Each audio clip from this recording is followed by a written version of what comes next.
Hello बच्चों, स्वागत है आपका हमारे इस छोटे से यूट्यूब चैनल शक्ति साइंस एकेडमी में। तो आज हम डिस्कस करने वाले हैं congruent figures in general and congruent triangles in particular के बारे में। तो कॉन्ग्रुएंट फिगर्स क्या होते हैं?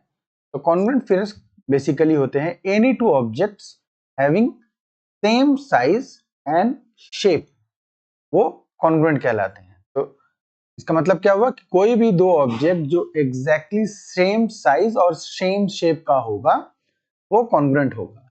एग्जाम्पल क्या है? जैसे देखिए, पेजेस ऑफ अ बुक या नोटबुक। एक इस तरह की यदि बुक या नोटबुक है तो उसका जो ये पेज है और ये पेज एग्जैक्टली सेम होता है, वो एक दूसरे के ऊपर फिट हो जाते हैं, ओवरलैप हो जाते हैं। उसी प्रकार आवर पाम, हमारी हथेली जो होती है, देखिए दोनों हाथें जो होती है वो एक दूसरे को एग्जैक्टली फिट हो जाती हैं, ये एक दूसरे के ऊपर एग्जैक्टली फिट हो जाती हैं। तो जो दो ऑब्जेक्ट जो एग्जैक्टली सेम साइज और सेम शेप का होगा वो कॉन्ग्रुएंट कहलाएगा। ठीक है, तो अब आप सोच रहे होंगे कि भाई ज्योमेट्री में इसका क्या काम है। तो देखिए, ज्योमेट्री में भी दो फिगर या स्पेसिफिकली हम कॉन्ग्रुएंट ट्रायंगल्स की बात कर रहे हैं, तो दो ट्रायंगल्स कॉन्ग्रुएंट कब कहलाएंगे? जब वे भी एग्जैक्टली सेम साइज और शेप के होंगे। जैसे यहाँ पर देखिए दो ट्रायंगल हैं, वो इनका सारे पैरामीटर्स जो है वो इक्वल है, यानी ये साइड मान लीजिए ये वाले साइड के इक्वल है, ये वाला साइड इसके ये वाले साइड के इक्वल है, और ये वाला जो साइड है ये इसके ये साइड के इक्वल है। सिमिलरली ये एंगल के इक्वल, ये एंगल के इक्वल, और ये वाला एंगल के इक्वल। मतलब they are equal in all respects, that is all the sides and angles of one triangle are equal to the corresponding sides and angles of the second one। corresponding sides का क्या मतलब होता है? इसका ये वाला angle ये वाला साइड जो है ये वाले साइड के इक्वल होगा। सिमिलरली ये वाला ये इस वाले साइड के, और ये बेस जो है ये बेस के इक्वल होगा। समझ में आई बात?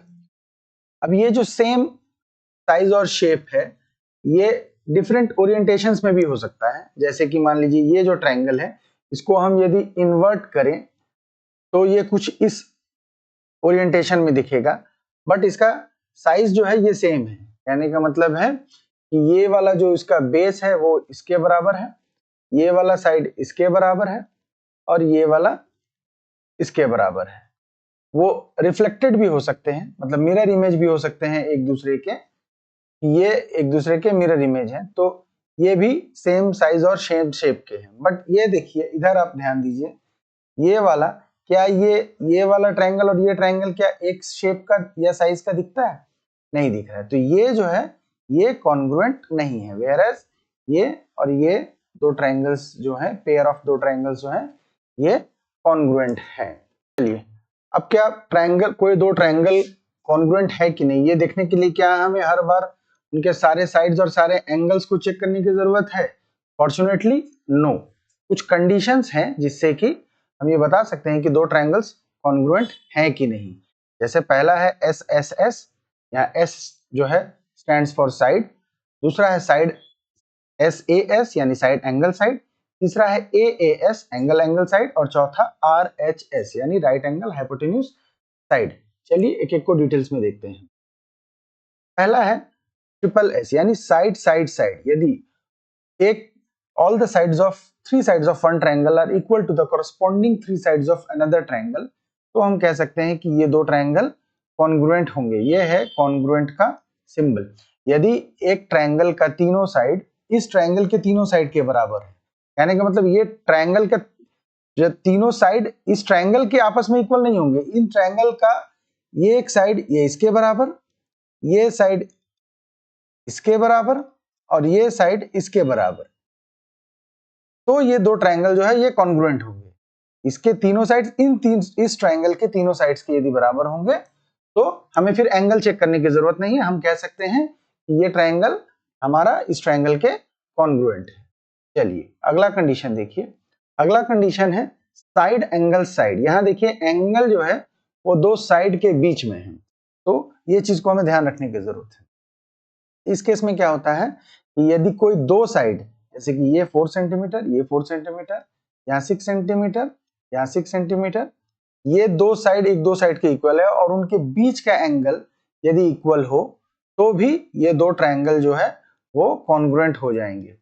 यहाँ आपको ये ध्यान रखना है कि ये दो साइड एक दूसरे के इक्वल होंगे, एक दूसरे ट्रायंगल के, और एंगल भी ये बीच का इक्वल होना चाहिए। यदि एक एंगल यहाँ 98 है और वो एंगल यदि इसके बराबर हो तो ये ट्रायंगल कॉन्ग्रुएंट नहीं होगा। ये दोनों के बीच का एंगल ही होना पड़ेगा, तभी ये कॉन्ग्रुएंट होंगे। ठीक है बच्चों, अगला कंडीशन देखिए। अगला कंडीशन है AAS यानी एंगल एंगल साइड। तो अब आइडिया आपको लग ही गया होगा कि दो एंगल जो है ट्रायंगल, इस पहले एंगल ट्रायंगल के दो एंगल दूसरे ट्रायंगल के दो एंगल के इक्वल होना चाहिए।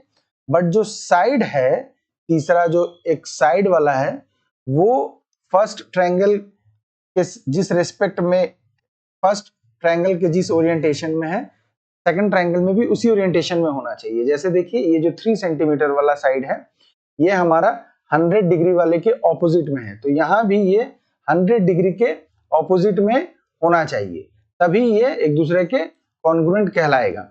यदि ये 3 वाला 100 और 52 के बीच में आ गया तो ये हमारा कॉन्ग्रुएंट नहीं कहलाएगा। ये आपको ध्यान रखने की जरूरत है। चलिए अगला कंडीशन देखते हैं।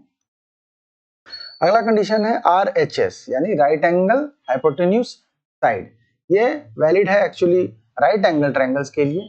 इसमें क्या है, ये दो ट्रायंगल, पहली बात तो राइट एंगल ट्रायंगल होना पड़ेगा, तो उसमें राइट एंगल, दोनों ट्रायंगल्स में तो राइट एंगल रहेगा ही, हाइपोटेन्यूज जो है वो इक्वल होना चाहिए, और कोई भी एक और साइड यदि इक्वल हो जाए हमारा, तो हमारा ये ट्रायंगल जो है एक दूसरे के कॉन्ग्रुएंट कहलाएगा। ठीक है बच्चों, तो यदि आपको हमारे इस वीडियो में कोई डाउट है तो हमें कमेंट सेक्शन में जरूर बताइए, और हमारे इस चैनल को सब्सक्राइब कीजिए। वीडियो अच्छा लगा हो तो लाइक करें, शेयर करें। Thank you.